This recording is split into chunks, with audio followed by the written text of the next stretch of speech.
ছিল এক ধনী ব্যবসায়ী। সে প্রায়ই এক গ্রাম থেকে আরেক গ্রামে মালপত্র নিয়ে যেত।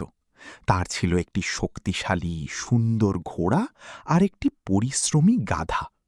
ঘোড়াটিকে সে খুব যত্ন করত, ভালো খাবার দিত, সুন্দর জিন পরাত, আর সবাইকে বলতো, আমার ঘোড়ার মতো দ্রুত আর বুদ্ধিমান প্রাণী আর নেই।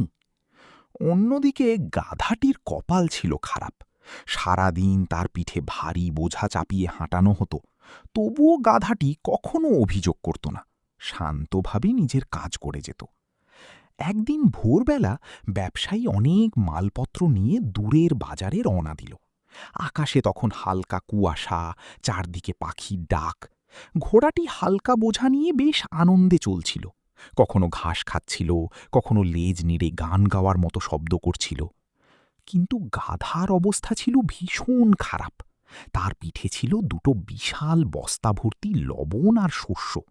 কিছু দূর যাওয়ার পর থেকেই তার হাঁটু কাঁপতে শুরু করল। হাঁপাতে হাঁপাতেই সে ঘোড়ার দিকে তাকিয়ে কাঁপা গলায় বলল, ভাই ঘোড়া, আমি আর পারছি না, মনে হচ্ছে এই বোঝার ভারে আমি মরে যাব। তুমি যদি একটু সাহায্য করতে, একটা বস্তার অর্ধেকও যদি নিতে, তাহলে হয়তো বেঁচে যেতাম। ঘোড়া গর্বভরে মাথা উঁচু করে বলল, তা কি করে হয়? আমি কি তোমার চাকর নাকি? যার যার বোঝা সে নিজেই বহন করবে। তাছাড়া আমি কেন অযথা কষ্ট করব?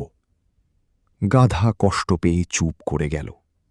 সে আবার ধীরে ধীরে হাঁটতে লাগল। কিন্তু কিছু দূর যেতেই প্রচণ্ড ক্লান্তিতে তার চোখ ঝাপসা হয়ে এলো। হঠাৎ সে রাস্তার মাঝখানে ধপ করে পড়ে গেল। ব্যবসায়ী অনেক চেষ্টা করল তাকে ওঠাতে, কিন্তু গাধাটি আর উঠল না। অতিরিক্ত পরিশ্রমে সে মারা গেছে। লোকটি তখন বিরক্ত হয়ে বলল, এখন তো সব বোঝা ঘোড়াকেই বহন করতে হবে। সে গাধার পিঠের সব মাল ঘোড়ার ওপর চাপিয়ে দিল। শুধু তাই নয়, মরা গাধার চামড়াও খুলে সেটি ঘোড়ার পিঠে তুলে দিল, যাতে পরে বিক্রি করতে পারে। এত ভারে ঘোড়ার অবস্থা শোচনীয় হয়ে গেল। তার পা কাঁপতে লাগলো, ঘাম ঝরতে লাগলো। আগে যে ঘোড়া গর্বে বুক ফুলিয়ে হাঁটছিল, এখন সে কাঁদো কাঁদো গলায় বলতে লাগলো, হায়, আমি কত বড় ভুল করেছি। যদি একটু সাহায্য করতাম, তবে আজ আমাকে এত কষ্ট পেতে হতো না।